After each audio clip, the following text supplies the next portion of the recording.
can see sa videos, that was my last day at work, June 30. And I'm so touched talaga sa gesture ng aking workmates, especially to Ma'am Karen, kasi I feel like siya yung nag-organize ng surprise, and it's really sweet talaga. I really appreciated their companionship, their generosity, and also their guidance throughout my stay sa office.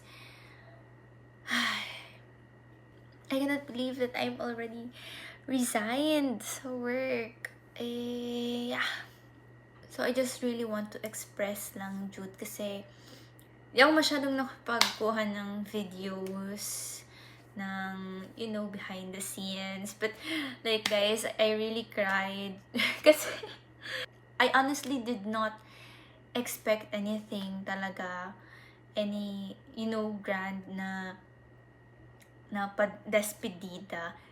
Tapos, like, sa isip ko pa nga nun, ako ba dapat ang magpa-party? Pero parang ang awkward naman kasi what if pala hindi pala nila ako masyadong diba, feel na ipa-despedida. So, ako lang mag-isa. So, kaya yun naisip ko, okay, wag na lang, hayaan ko na lang.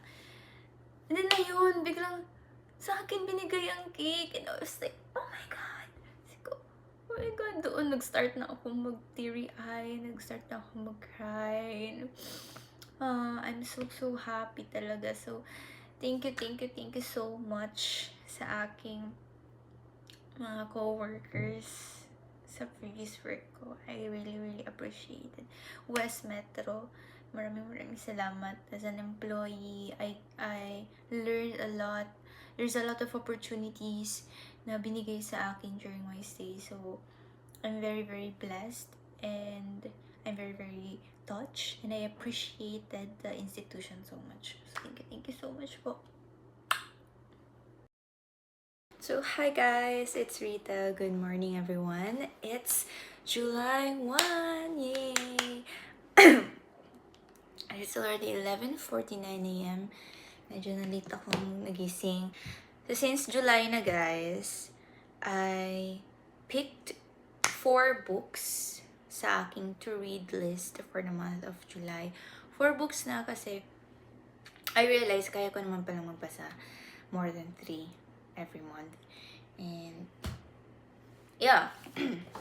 So, ito na po, may napili na po ako. Then, ipapakita ko po sa inyo kung ano po iyon. So, the first book, of course, is this book, After You by Jojo Moyes. Nasa June reads ito siya, pero unofficial. Kasi diba sabi ko, kapag find time ako to read ba, ito yung babasahin ko. But I wasn't able to find time, kaya nilagay ko siya sa July reads para mabasa ko na talaga siya. The next one is this, The Bride of Alfonso by Binibining Mia. I've been meaning to read this ever since nung June pa. Pero like, pinipigilan ko ng sarili ko. So I really like historical fiction, especially when it's about Philippines. No, I love Philippine history. And the next one is this. This is an underrated na book. We got this from Biblio. Actually, blind book ito siya, guys. So, we really didn't know what book na binili namin. And then, yeah, this is actually a psychological thriller. Mystery thriller, I don't know. But, I'm excited to read this also. Kasi, I've read a lot of underrated books, and then meron talaga ibang magaganda. So, I just hope na this one is also good. The last one, our 4th book, is The Idiot by Fyodor Dostoevsky. So, I'm also excited for this book. Actually, lahat ng to-read books ko for the month of July, I'm actually excited for all of them. I just hope na ma-exceed nila ang aking expectations. So this is actually the first book na babasahin ko kay Dostoevsky. He is the author of Crime and Punishment, but I haven't read it. Maybe in the future, I'll buy that book and then I'm going to read it. But yeah, ito muna yung binili ko. It's a classic. So yeah. I hope I'll be able to read all of this, just like how I did last June na nabasa ko lahat ng to read ko. Yan lang. Bye!